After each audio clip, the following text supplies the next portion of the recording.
자, 여기 보면 이제 푸셈에 이제 항약 관련된 내용이 있거든요. 요 부분은 집중적으로 보셔야 돼요. 요 부분이 상당히 중요한 부분이에요.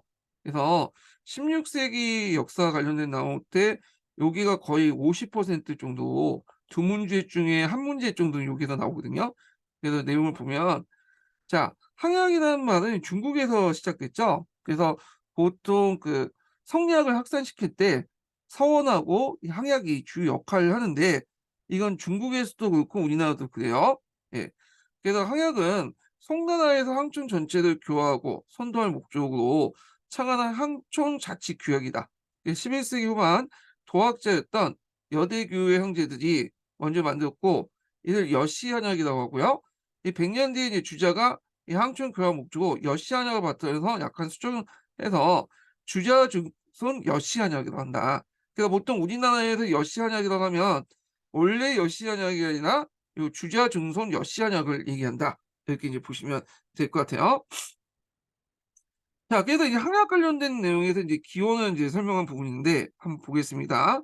항약은 본래 송나라 인종이나 신종 연간에 11세기 후반에 선서성인 남전현의 도학자인 여대교 형제들이 향리 전체를 교화하고 선도할 목적으로 창안한 항촌 자치 구역이다. 이를 이제 여시한약이라고 한다. 그러니까 여시형 그 형제들이 북송의 유학자인 장제, 정호, 정의 문화였다. 이 가운데 그 여대방은 명신호서, 대충, 대균, 대임학자로 명망이 높았다. 자, 그래서 이제 100년 뒤에 이제 이 여시향약을 바탕으로 해서 주자가 항촌 교화 목적으로 약간 손질한 주자 증손 여시향약을 만들었다. 이렇게 있고요. 자, 그 다음에 밑에는 중국사니까 이제 건너뛸게요. 예. 그래서 쭉 있고, 그 다음에 두 번째 단락부터 이제 읽어보겠습니다. 자, 주자는 여시야적을 대본하여 다른 책을 참고하여 자기 의견을 첨부하여 월단 집회 독약의 예를 만들었다. 그래서 주자작 가운데 주자가 독창적이 만든 구정은 이 구정뿐이다. 그래서 이 주자는 항약의 약교를 그대로 실천하기 매우 어려우니 매달 한 차례 항약 집회를 소집하여 장유 유수의 원칙에 대해 엄격한 성결의 의식을 가진 다음 항약 약보를 거듭 읽고 해설할 것을 강조했다.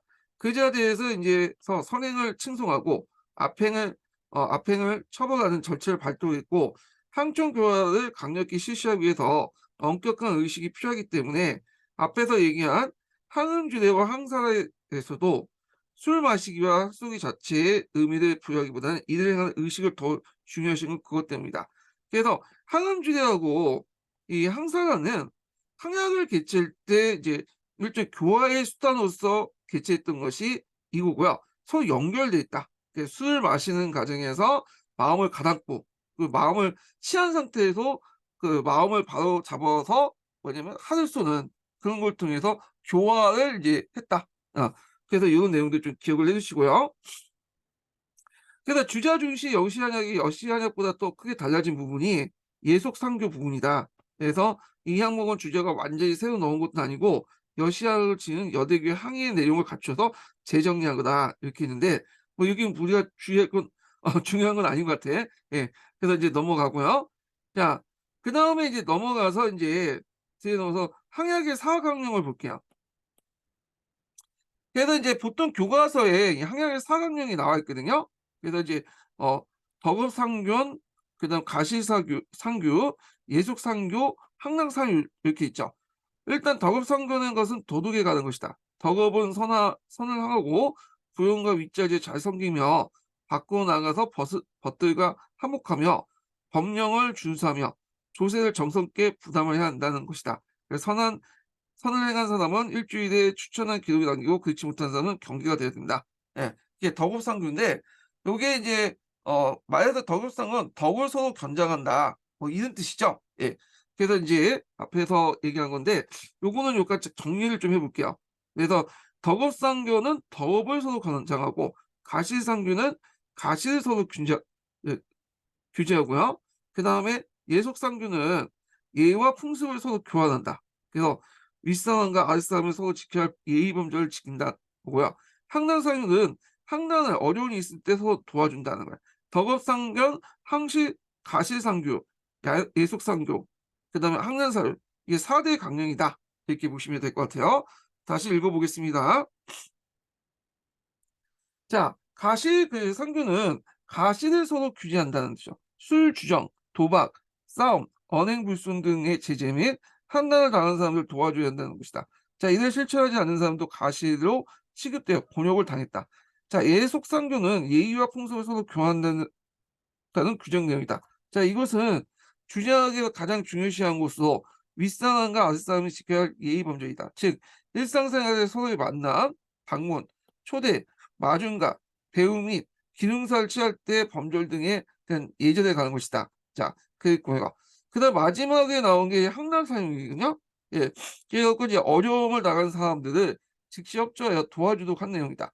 수재나 하재, 도적을 맞을 경우 질병에 걸려서 앓고 있을 때, 상을 당했을 때, 모함을 받아서 억울하게 죄를 지었을 때, 생계가 아주 어려운 빈민, 그리고 어른이 모두 죽고 남은 자녀가 외롭고 의지할 곳이 없을 때 7가지 상황에서 서로 도와주는 내용이다. 뭐 이렇게 있고요. 그 다음에 이제 조선시대 한약인데 요거는 이제 되게 중요하죠. 예. 요 사족 한약하고 주연 한약, 동리한약 이렇게 3가지를 구분할 수 있죠. 예. 그래서 이제 이게 운영 주체에 따라서 이렇게 구분을 할 수 있다. 이렇게 이제 보시면 될 텐데요. 자, 요거 내용 볼게요.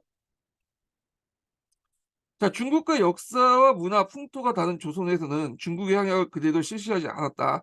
명칭도 항약이라고 하고 또 다른 용어를 쓰기도 했다. 내용도 마음대로 치사 선택할 수 있었다. 왜냐하면 우리나라에서도 종래부터 항영이라든지 향도, 개, 두대 등 향총 조직, 공동체 조직과 구역을 갖고 있기 때문이다. 이렇게 했는데, 자, 이런 것들이 서로 이제 결합이 되죠. 그러니까 이제 항약 자체는 중국에서 건너왔지만, 여기에서 이제 뭐냐면 이런 것들과 서로 결합이 돼가지고 같이 운영했다. 그러니까 예를 들어가지고 이제 개 같은 경우에는 재정적인 것들이잖아요. 아, 그래서 항약 자체를 운영하려면 돈이 필요하죠. 그래서 요 돈을 마련하기 위해서 향계를 만들어요. 항약을 운영하는 개를 만들어서 개 조직과 연결되고요. 그다음에 두대 같은 경우에는 이제 예전부터 있었던 민중들의 조직 아니에요. 그래서 이런 것들 하계라고 이제 얘기했는데 이 하계가 나중에 17세기 이후에 독립항약과 연결되죠. 그래서 기존의 어떤 그 항촌 공동체 조직들과 이 항약이 서로 결합됐다. 이렇게 보시면 될 것 같아요. 자, 그래서 이제 이렇게 있고 항약이라는 이름은 같지만 실행 주체라든지 실행 목적, 실행 시기에 따라서 얼마든지 달라질 수 있고 그래서 이제 3가지로 나눠볼 수가 있겠죠. 그래서 사족이 주체가 될 때는 사족 항약이나 향규가 되는 거고 수령이 주체될 때는 수령 항약이나 되며 그다음 동명, 리, 촌 등의 공동체 단합과 질서를 유지하기 위해서 실시하면 동약, 명약, 리약, 총약이 있는데 이게 독리항약이에요. 그래서 이제 무엇보다 항약의 성격과 항주나 항약이나 명칭보다는 그 주체의 내용과 그다음 목적이 더 중요하다. 그 시대 조선시대 항약은 실행 주체에 따라서 3가지로 구분하죠. 사족 항약, 수족 항약, 동약약으로 구분된다. 이렇게 이제 보시면 될 것 같아요. 그래서 이제 요 관계를 제가 이제 약간 이제 정리를 해보면 사족 항약하고 수령 항약은 9년 단위 항약이고 그 밑에 있는 항약이 독립 항약 이렇게 보시면 되고 그래서 보통 주연 단위 항약을 이제 뭐냐면 누가 주체를 운영하냐에 따라서 사족이 운영하면 사족 항약이 되고 수령이 운영하면 수령이 주체가 되면 수령의 항약이 되는 거죠. 예, 이런 것들. 먼저 이제 사족 항약을 보겠습니다. 사족 항약은 항해를 중심으로 운영했다. 이 항해는 주로 어디에서 열리냐면 유황소에서 열어. 유황소. 그 유황소 열리고 그 다음에 이제 여기에서 유황소가 나중에 항약을 개최한 곳이라 해서 항청이라는 이름으로 바뀌게 되죠. 예. 그리고 산욕 항약은 이제 또 유황소에서 이제 항해를 개최한 다음에 그 다음에 항사나 항원주대를 개최하죠. 자, 그래서 이제 있고 거기에 이제 그 사육항에 참여했던 사람을 향안이나 명단을 작성하죠. 거기에 참여한 사람들을 대상으로. 그래서 사육항약은 항해를 중심으로 운영되고 구성원은 항원, 명단은 항안이라고 한다. 경비는 한 개로 이제 조달됐다. 걔는 회비를 운영하기 위해서 일정한 기금을 가지고 그 이자를 운영했던 건데 이거는 조선시대부터 이제 운영했던 거야. 조선시대부터. 그래서 그때마다 이제 어떤 목적의 운영에 따라서 이름이 이제 이름이 바뀌어지죠. 지금도 같이 이제 개 조직 같은 걸 운영하잖아요. 예. 그래서 목적 사업을 개라고 이름을 붙여서 사용했다. 그래서 따라서 항약, 동약, 총약, 종약 등등 이런 것들은 다 사족 항약의 별칭이다. 이렇게 보시면 돼요. 그다음에 사족 항약이 이제 항해를 개최할 때 주요 역할을 했던 것이 유황수죠. 유황수는 원래는 이제 성종 때 복립됐다가 홍구세력들이 이제 장악했다가 다시 사림세력들이 장악했던 곳이죠. 예. 그래서 이제 유황수의 청사를 향청이라고 했고요. 유황수의 자수 별감을 항임, 은 향망이 많이 받은 항원을 뽑아서 경제소에 제가를 받아야 했다. 자, 이게 인제 임진왜란 전까지는 그렇게 했는데 임진왜란 이후부터는 그렇지 않았어요. 그래서 이제 임진왜란 이후부터는 경제소가 폐지되고 그다음에 유황소가 인제 뭐냐면 그 자수 별검을 뽑으면 그 지방 수령들이 뭐냐면 임명하는 거죠. 아니면 추인을 해 주거나. 예. 그래서 수령들이 임명했다고 돼 있지만 실제로 수령들이 임명한 건 아니고 이 요양소 정개소가 인제 폐지되고 나서는 저는 항약에서 인제 자체적으로 뽑은 다음에 수령이 형식적으로 임명했다. 이렇게 정확한 표현이에요. 예. 그래서 하여튼 경제소가 임진왜란 이전까지는 이렇게 자수별감을 뽑았다. 이렇게 이제 보시면 될 것 같고요. 자, 항해의 대표는 향진각, 항직강, 그다음에 인제 라고 부르는 나이 많고 덕이 높은 사람을 추대했으며 인기도 없고 시장의 여론을 좌우했다. 향직강은 향유를 통해서 군현의 인사, 조세, 여역, 그다음 공구 등 행정 간부 업무를 관여했으며 항안에 등재된 항내인뿐만 아니라 등재되지 않은 항외인까지 관여했다. 그래서 이 내용들 꼭 기억을 해 주시면 될 것 같고요. 자, 사족 한약에서는 앞에서 얘기한 항원 주례나 항사례, 그다음 사창제도 여기 실시해서 항원 간의 이제 단결과 질서를 도모하면서 향촌교회에 역점을 두었다. 그래서 사창제는 아까 처음에는 국가 중심의 사창 15세기 때, 그다음에 그렇게 이제 여기 사족 한약에서 했던 사창제는 16세기 때 행해졌다. 이렇게 보시면 되겠죠.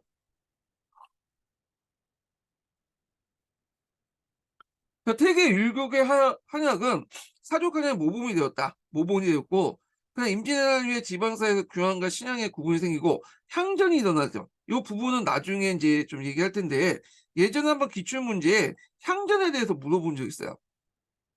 그래서 수령이 이제 은근히 신앙에 편들게 되자 사족 한약 위기에 맞게 되고 이때 이제 구황들은 항안에 따라 나와서 유안을 만들고 항안 파치가 그것이다. 그래서 유안을 만들어 가지고 새로운 항약을 만들었다. 뭐 이런 의미라고 보시면 될 것 같아요. 예.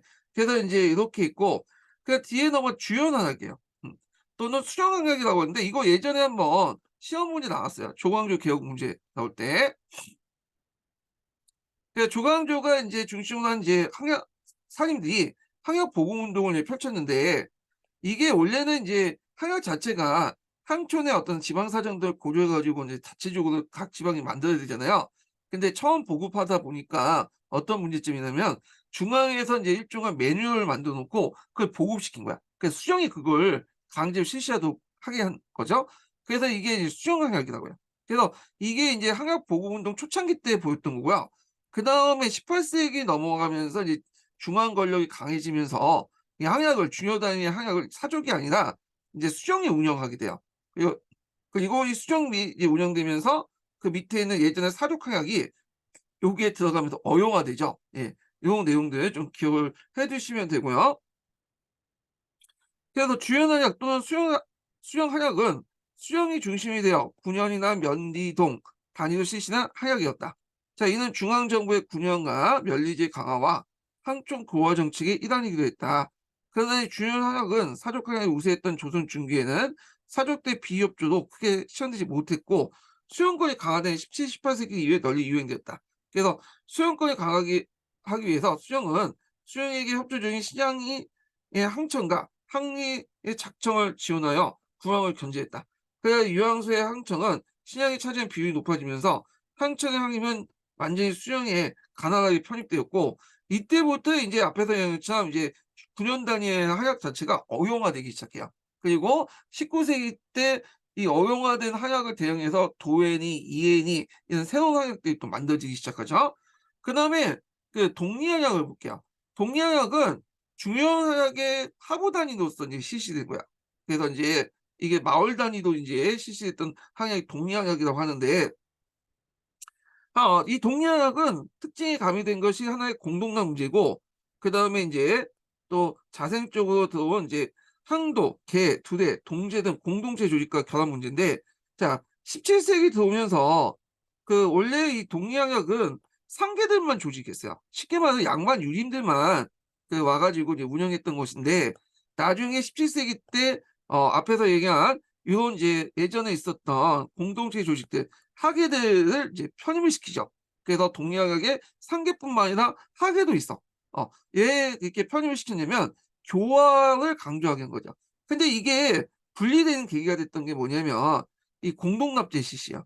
그래서 공동납제가 실시되면서 이 당시 상계들이 자기가 부담할 세금을 학예한테 떠넘기니까 갈등이 일어나게 되고 18세기 때 얘들이 다시 탈퇴를 해서 독자적인 이제 조직을 뭐냐면 형성하죠. 이런 것도 좀 기억을 해 두시면 될 것 같아요. 그래서 그 밑에 이제 요 내용은 요 이정제 자체가 이제 마을 공동납제에 관련된 거냐, 마을 공동납제. 요 과정에서 이제 뭐냐면 공동납을 하면서 저처 이제 상계와 하계가 이제 떨어져 나갔다. 이렇게 이제 보시면 되는데, 자, 여기에서는 좀 약간 좀 다르게 공동납이 실시되면서 이러한 동양에서 상족의 사계와 하층의 하계가 합쳐져 그다음에 하층력에 집중되었다. 근데 요거는 요게 인과관계가 좀 잘못된 거야. 이게 동양학이 상계하고 하계가 합쳐진 거는 요거 때문에 그런 게 아니라 앞에서 얘기했던 교화 문제로 17세기 때부터 인제 그렇게 했어요. 양난 이후에. 그랬다가 이게 합쳐졌다가 얘네들이 인제 뭐냐면 공동납이 이제 뭐냐면 부과되니까 하층력에 집중되죠. 그러니까 이것 때문에 인제 뭐냐면 상계와 하계가 분리된 거야. 이 인과관계가 좀 다르게 서술된 거를 끼워 맞춘 것 같아. 여기 부분은 교화 목적으로 합쳐져 있는 건데 요게 아니에요, 공동납 때문에. 그리고 이게 분리된 것이 이제 뭐냐면 얘들이 이제 하층민에 집중되니까 이걸 참지 못하고 나가 버린 거야. 예. 그래서 이거는 이제 그 상계와 하계의 그 합쳐진 원인에 대한 것이 공동납이 아니라 교화의 목적이고, 떨어진 것이 공동납 때문에 이렇게 한쪽이 이제 부과된 것이 상계와 하계의 인제 뭐냐면 분리된 것이었다. 이 연결해서 보시면 될 것 같아요. 요거는 교화 목적이고, 요 뒤에 문장은 주로 인제 앞에서 상계가 하계한테 부담하면서 하계가 동의하기가 떨어져 나갔다는 그 원인과 관련된 진술이에요. 근데 요거 진술하고 앞에 진술하고 뒤에 진술이 좀 약간 어 사실관계가 좀 틀리게 서술돼 있거든요. 뭐 이렇게 하여튼 그렇게 있고, 자, 동양학은 또한 향도나 총계, 동계 등 정통적인 총납 공동체 계교역을 바탕으로 했다. 자, 이러한 이제 항총계 규약은 상부상조의 정신을 바탕으로 이루어졌기 때문에 하나의 생활 공동체였다. 자, 이러한 향총계 규약은 간습적으로 운영됐기 때문에 지금도 전해지는 일이 드물다. 이렇게 있고요. 간습이 깨지게 되면서 인제 향약기 자체가 이제 나중에 나가게 되죠. 없어지게 되죠. 그런 것도 좀 기억을 해 두시고, 동의항약 같은 경우에는 그 당시에 인제 상계와 하계가 같이 있다가 공동납제를 통해서 상계가 어 공동납체가 때문에 상계가 이제 하계한테 부과되니까 하계가 떨어져 나갔고요. 그래서 이제 상계만 있다가 나중에 자연스럽게 없어져요, 공동납치는. 예. 아예 그 동의항약은. 그래 갖고 인제 요 내용도 좀 기억을 해 두시면 될 것 같다. 그래서 인제 있고요. 그래서 이제 동의항약에 대해서 정리해서 얘기하면, 동의항약은 주요 현역의 하부 단위로서 운영했던 거고, 조선 중기 때까지는 주로 상계가만 운영됐다가 17세기 이후에 교화 목적으로 상계와 하계가 같이 운영됐고요. 그렇지만 18세기 때 공동납이 실시되면서 상계가 하계한테 이게 부담을 시키니까 하계가 떨어져 나가고, 그리고 이도 통해서 인제 뭐냐면 동의항약이 자연스럽게 없어졌다. 이렇게 이제 보시면 되겠죠. 자, 그다음에 항약 실시와 그 특성을 볼게요. 자, 여기는 이제 뭐냐면 항약의 종류는 앞에서 얘기했고, 요때 이제 16세기 때 항약이 이제 보급하는 과정이 관련된 내용이야. 조광조 시기 때 이제 관련된 내용이죠. 그래서 처음엔 유황소 독립운동을 했다가 안 되니까 조광조 때는 이제 방향을 틀어서 항약 보급 운동을 통해서 그 당시 지방을 장악하려고 했다. 이렇게 기억을 해 두시면 되겠죠. 자, 그래서 항약의 실시 시기를 기준할 때 조선시대 항약은 중종 12년 김왕국이 경상 감사 있을 때 가능한 여시한약 언어가 발달이 됐다. 그래서 김한국이 경상도 관찰사로 가 갖고 항약을 보고를 했는데 성과가 되게 좋았거든요. 그래서 중앙에 올라가서 그걸 이제 전국적인 차원에서 실시하자고 상소를 올리게 돼요. 참고로 이 김한국은 아까처럼 조광조 일파 중에 하나예요. 예. 그래 갖고 요 관련된 내용이 기출의 예문에 나왔어요. 자, 성리대전 에 실린 여시한약은 주제학과 더불어 고려말까지 이미 전래되었다. 고려말에 그 주의가 없어서 민간에게 이해하기 어려운데 주제학적 이상에 몰두해 교화에 열성적이었던 그 김한국이 여시한약에 언해를 붙여서 가능했다. 여기에서 주요 여시한약이라는 주자중선 여시한약을 얘기한 거야. 거기에다가 언해를 붙여서 해설 좀 붙여가지고 한글로 가능했다. 이렇게 보시면 되겠죠. 그러니까 조선 중기 때 이제 조선 중기 때 조광조였던 살림은 주제학적 이상사회 시현 그리고 즉 3대 이상의 사회 구현에 유도한 도학 정치를 펼쳤다. 자, 이를 위해 풍속을 당속하는 하약은 그것이 좋은 방편으로 간주되어 전국적 실시에 도모했다. 그러나 이러한 의도는 기묘사회에 의해 급속히 사라졌다. 예, 이렇게 보시면 되고 이때 전국적으로 실시할 때 이제 항약은 이제 수령을 중심으로 항약이죠. 예. 그래서 위에서 매뉴얼을 만들고 수령을 통해 널리 보급시키는 수령 상향인데 이거조차도 이제 뭐냐면 사화 때문에 사라졌다. 예. 그리고 나서 이제 16세기 때 이제 사림들이 이제 집권하고 나서 그제서야 이제 널리 보급됐다. 이렇게 보시면 될 것 같아요. 자, 당시 사림이 실시하고자 했던 항약은 정통과 조화된 자치적 성격의 것이 아니었다. 무엇보다도 그러니까 당시 사림은 이 기묘 사림들이 이제 추구했던 그러니까 추진했던 그 항약 보급을 얘기한 거죠. 그래서 이제 이거는 주로 이제 간을 중심한 수용을 중심한 하약인데 이거에 대해서도 이제 조광조가 이게 잘못됐다는 건 이제 알고 있는데 그래서 조광조가 그 부분에 대해서 비판한 내용이 있어요. 항약을 이제 실시하려고 했는데 이게 너무 원래 취지와 다르게 수용 중심의 항약이다. 그래서 이거는 제대로 된 항약이 아니기 때문에 뭐냐면 문제가 있다. 이런 게 뭐냐 비판이 나오는데 그 관련된 내용이 예전에 기출 예문에 나왔던 거죠. 이게 몇 년도 문제인 거 10년도 기출문제가 그럴 거야. 10년도 기출문제. 예. 자, 그래서 무엇보다 이상에 치우친 간주도의 폐단이 발생하고 있음을 조광조 스스로 비판하고 있다.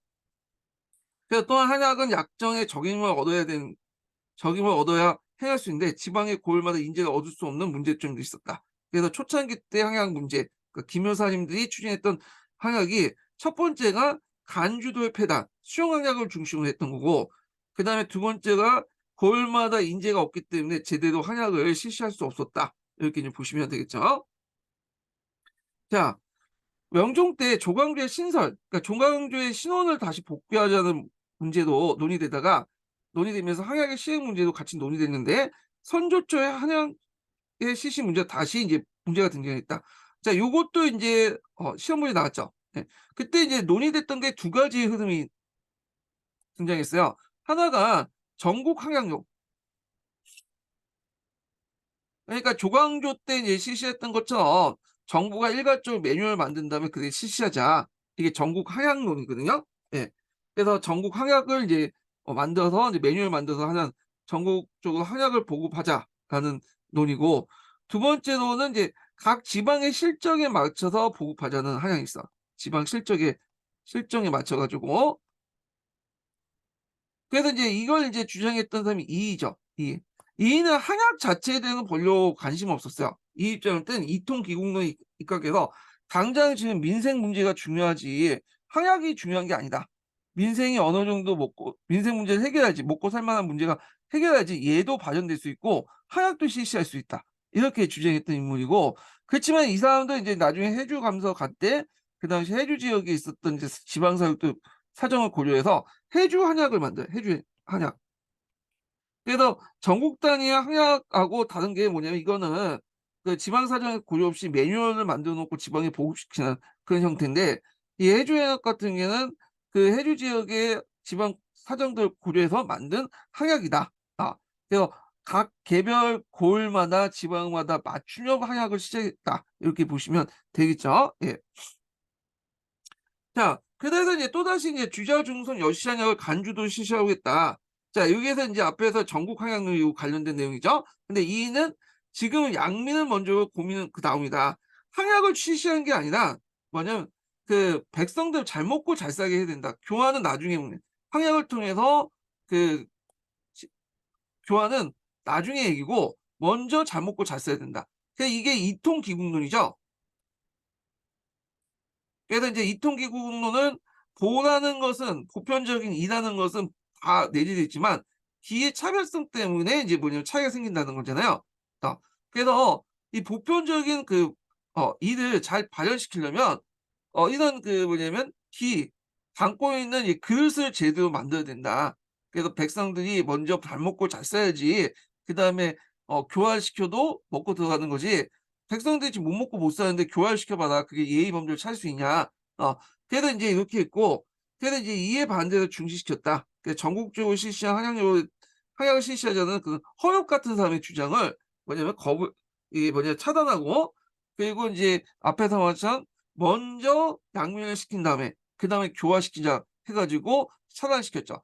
그리고 나서 이 사람이 생각한 한약이라는 것은 뭐냐면 어느 정도 양민화시킨 다음에 어느 정도 먹고 살 만하게 한 다음에 교화를 인제 넘어가야 되는데 이때는 인제 뭐냐면 정부에서 일괄적으로 추진한 어떤 항약이 아니라 각 개별 사정대에 맞는 항약을 실시하자고 주장했거든요. 그래서 이거는 개별 항약론자이기 때문에 그래서 인제 훗날 태조에서 태조의당 약속, 사창계약속 등을 이제 만들었다. 여기에 볼 수 있듯이 사창계를 만들었어요, 사창계. 이거는 사창은 양반 중심의 사창이었다고 보시면 돼요. 예.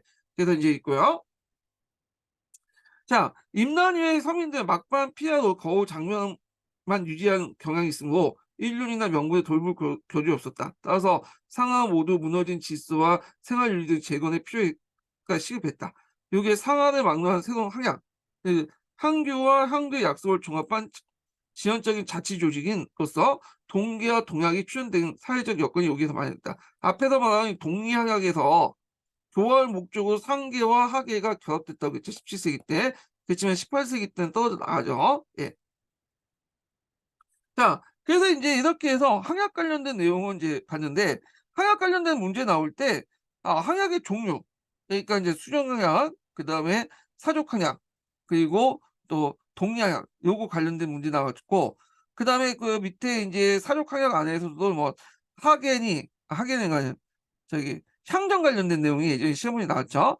두 번째 케이스는 뭐냐면 16세기 때 유황소 목록 운동이 실패하자 방향을 돌려서 항약 보급 운동을 하게 됐는데 항약 보급 운동을 보급하는 그 과정과 관련된 내용들이 예전에 시험문제 나왔다. 이렇게 기억을 해 두시면 될 것 같아요. 예.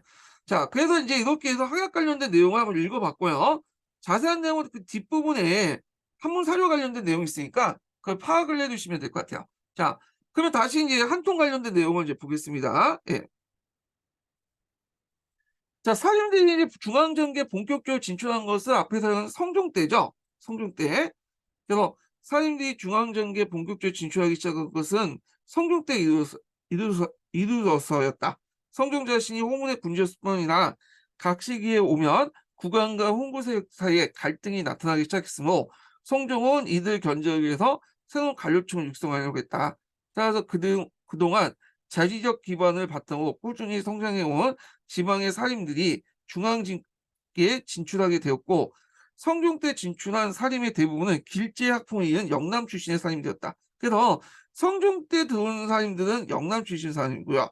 뒤에 인제 이 성종 때 사림들이 계속 연산군까지 가죠.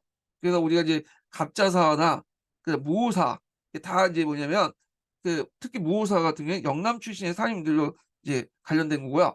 후에 기묘사들은 좀 약간 영남 출신이 아니라 기호사림이라 해 가지고 오늘날 기호 출신들이에요.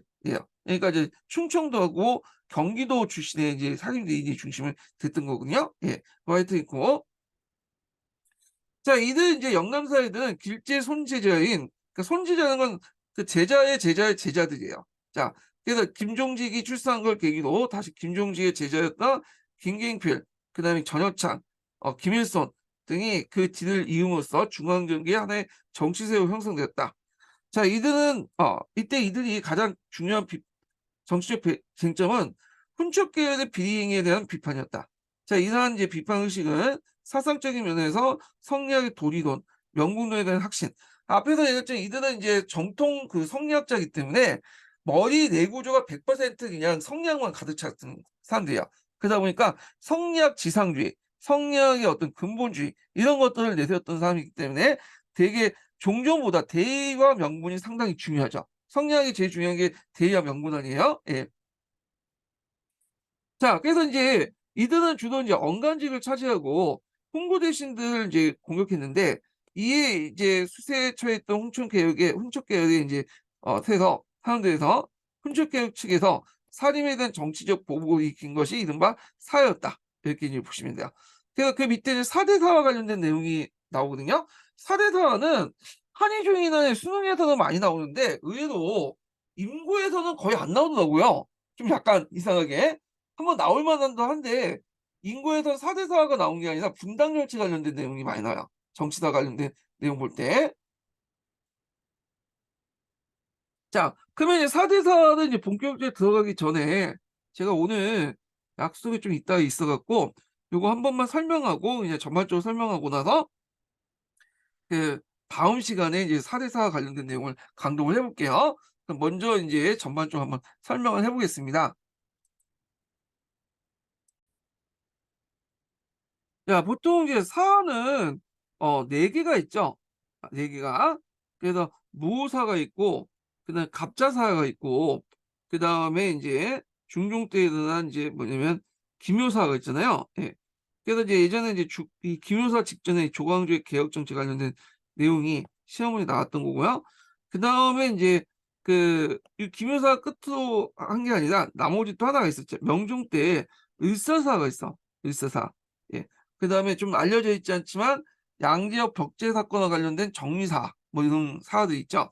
자, 여기는 먼저 살펴볼 것이 이제 뭐냐면 무오사인데, 무오사하고 이제 갑자사는 연산군 때 일어났잖아요. 무오사는 여러분도 알다시피 김종주의 조의제문 때문에 일어난 거죠.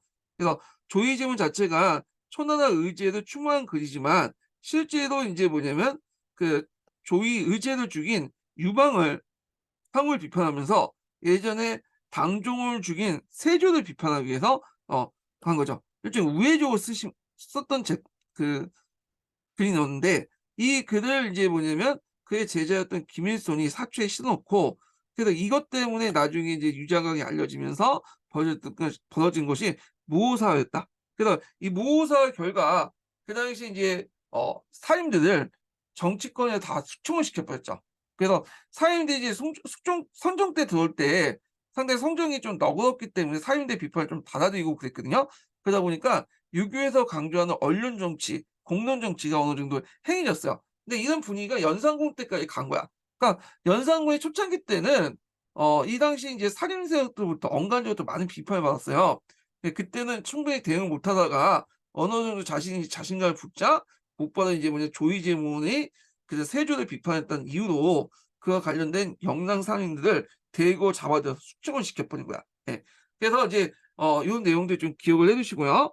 자, 그래서 이제 그 결과 김종직의 무인이 제거되고 영남사리들이 되게 몰락을 했고요. 무사호 직후에 무사 직후에 살인들이 유황소를 중심으로 운영했던 항사 흥지를 같은 살인기구를 혁파했다. 이렇게 이제 보시면 되고, 갑자사를 볼게요.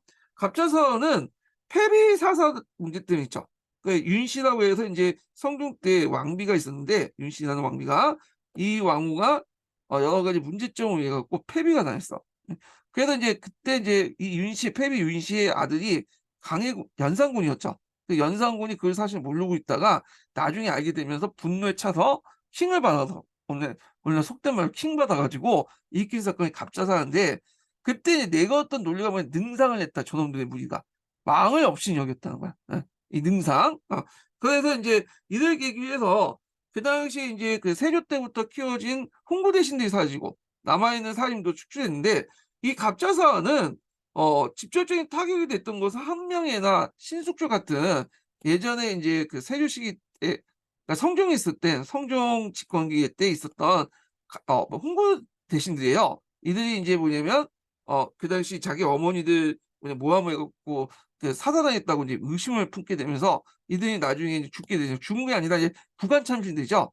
그래서 이미 죽었는데 한번 시체 끊어갖고 다 머리를 자르잖아요. 예. 자, 그래서 인제 이 이후에 인제 갑자사 이후부터는 연산군이 완전히 권력을 독점해요. 그래서 마음에 안 들면 인제 뭐냐면 능상이라는 죄로 다 죽일 수 있기 때문에 딱 입 다물고 살았죠. 예. 그러다가 인제 쿠데타가 일어나고 중종이 집권하게 되고요.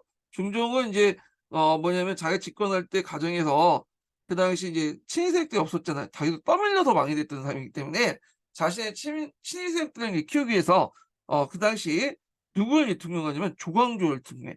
또 조광조를 등용하면 나름대로 또 뭐예요? 어떤 도덕적인 정치를 좀 할 수 있잖아. 명분도 있고.